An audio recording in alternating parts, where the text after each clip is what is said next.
What the hell? It isn't human. Please, God. Pierce, this is crazy. You're infected just like the rest. My men are dying out there. I've seen firsthand what this infection is capable of.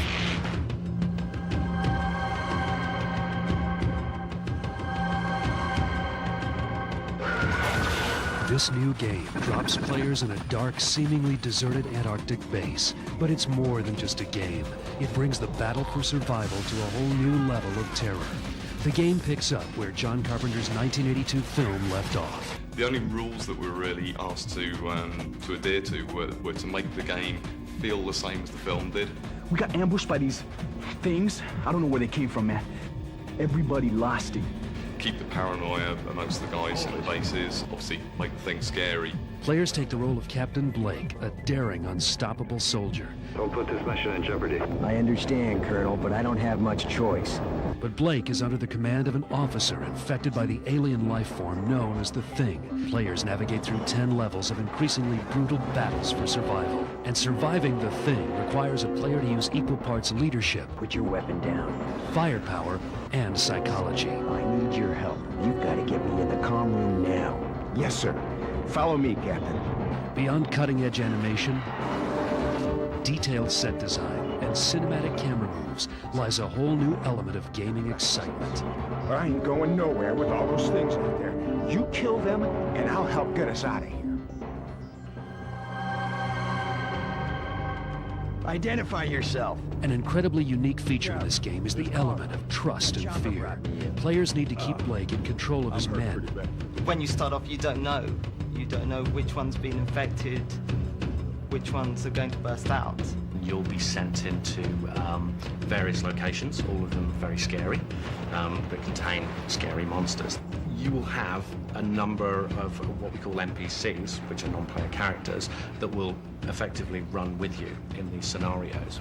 Within computer games, up to this point, the player's just gone around killing things, which gets quite boring. Within this game, the player needs the NPCs or his characters around him to survive the game. They've got me. I can feel it. The whole time, the player can't trust any of those because they may have been infected by the Thing. Pierce, it's Blake. It's okay. Put your weapon down. The only way to prove you're not one of those things is through a blood test. The very people that the player needs to survive are the very people that he should least trust. The element of who to trust and who to fear brings a whole new dimension to the Thing. If they think there's a possibility you're infected by this biological entity, the Thing, they may decide to turn on you, and that's when things get really, really interesting. They may even decide to kill themselves because they just can't cope with what they see around them. If you want a job done right, you gotta do it yourself. We've even got things like wetting themselves and throwing up. What's more, random elements hidden throughout mean each game experience will be different. You could be in a room and all hell could break loose for one player. Another player could play it in a similar fashion, obviously a little different, and nothing could happen. Don't treat it like a conventional game. Stick with it. Experiment. The game's designers wanted this game to be raw, powerful, and unlike anything else. I think the biggest challenge is making it believable. It's gruesome, and it's pretty scary. In creating The Thing, Black Label Games and Computer Artworks wanted to capture the eerie look of the film. One of my concerns was to get a cinematic look into the game so that the environment was believable and that you as the player would become immersed in that environment. You'd actually feel that you're there. Watched the thing so many times in order to get the right kind of feeling, the kind of dirty atmosphere, the snow-encrusted objects all around the landscape. The game is setting a whole new level of artificial intelligence and unpredictable terror. Within this game, we are pushing the envelope on how people will play computer games.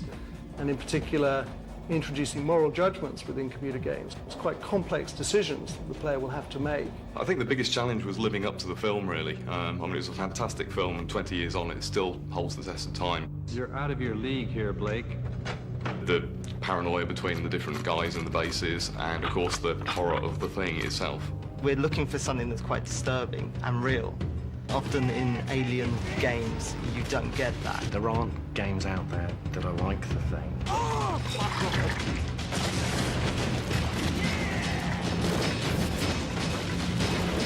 I'm only asking you to trust me.